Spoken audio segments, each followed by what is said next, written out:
Hello दोस्तों, आइए हम आज की कहानी को जमते आज का विषय लकवा के रोगी की चंदाई।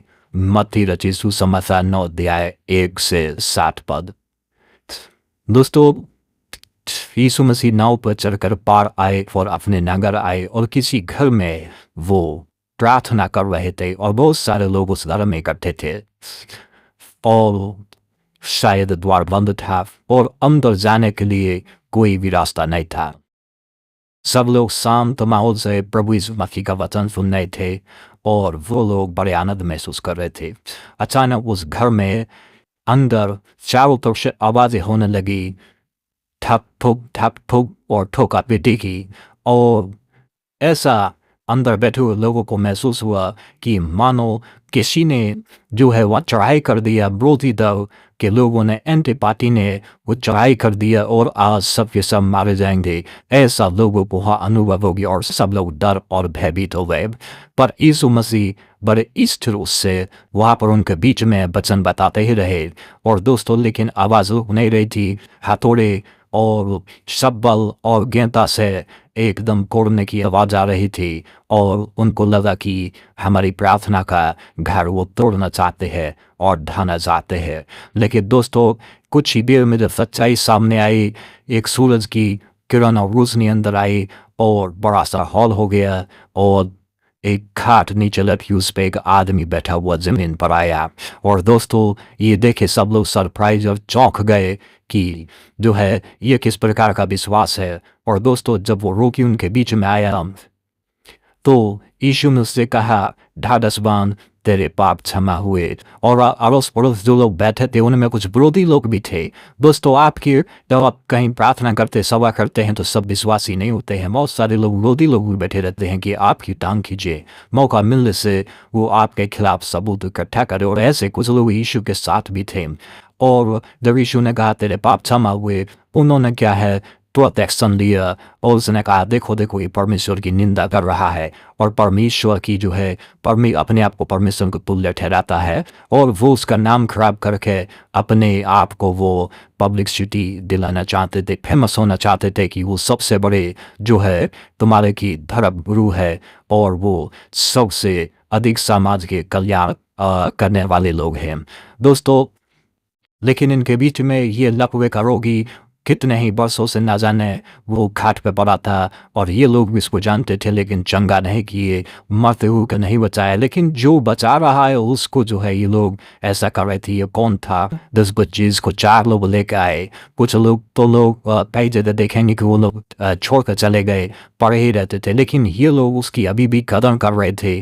दोस्तों, इसकी बहुत इलाज कराया, बहुत वैद्य चिकित्सा कराया, लेकिन वो लोग ठीक नहीं हुआ वो। और वो शायद घर का बहुत प्रमुख व्यक्ति था जिसको वो चंगाई कराना चाहते थे, जिसको चाहते थे वो ठीक हो। और दोस्तों, ये इसकी बीमारी जो थी वो शायद पाप के चलते थी, क्योंकि यीशु ने कहा तेरे पाप क्षमा हो। पाप के चलते बीमारी हुई। दोस्तों, पाप के चलते किस प्रकार से बीमारी आती है?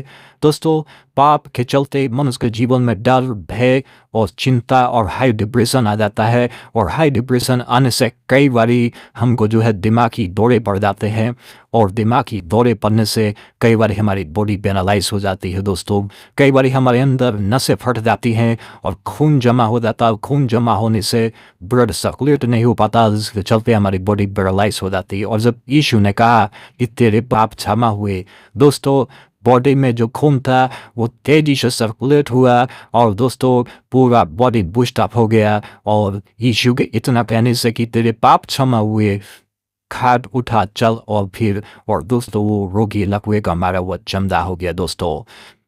दोस्तों, यीशु मसीह ये काम 2 वजह से किए। पहला, यहूदी लोग ये जाने कि जो पाप क्षमा करने का अधिकार जो सिर्फ परमेश्वर के पास है, क्योंकि यहूदी लोगों का मानना है कि सिर्फ पाप क्षमा परमेश्वर कर सकते हैं और ऐसा चमत्कार वही कर सकते हैं। इसलिए यीशु ने ये पाप क्षमा किए और रोगी को चंगाई किया ताकि वो ये लोगों को ये बता सके कि वो जो अधिकार परमेश्वर के पास में वो यीशु मसीह के पास में है। दूसरा, वो ये इस एक और वजह से चेन्नई किया, जो लोग वहाँ विश्वासी और गैर विश्वासी बैठे थे वो जाने कि यीशु मसीह सिर्फ चंगा करने वाले नहीं है, वो यीशु मसीह सिर्फ शिक्षा देने वाले नहीं है, शांति देने वाले नहीं है, वो चंगाई करने वाले भी हैं, पाप क्षमा करने वाले भी हैं, आश्चर्य कर्म करने वाले हैं, मुक्ति देने वाले हैं, छुटकारा देने वाले हैं लोग ये जाने।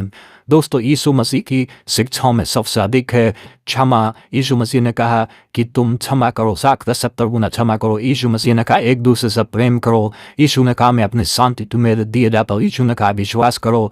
और दोस्तों शांति और इन सब चीज़ों की चर्चा की। दोस्तों ये सारे शब्दों को आज मनोविज्ञान ने भी एक्सेप्ट कर लिया। और दोस्तों इसके बगैर मनोविज्ञान भी चंगाई नहीं कर पाता है और इन चीज़ों की सबसे ज़्यादा ज़रूरत है। मैं कहूँगा यीशु मसीह मुक्तिदाता के साथ साथ एक मनोवैज्ञानिक चिकित्सा भी थे। दोस्तों उनके शब्दों में इतने पावर थे जो पहले कभी किसी ने इस्तेमाल नहीं किए। दोस्तों मैं कहना चाहूँगा मनोविज्ञान कहता है कि जो लोग बीमार हैं और इस प्रकार के कंडीशन में है वो लोग यदि प्रेम शांति क्षमा विश्वास बढ़ता है तो उनकी रिकवरी में जल्दी जो चंगाई होती है, चंगाई होने में जल्दी रिकवरी होती है। और जो निराश रहते हैं दोस्तों, निराशा से डर भय और दोस्तों भविष्य में निराशा होती है जो उसको चंगाई होने के लिए और जो है नीचे गिराती है, चंगाई जल्दी से नहीं मिलती है।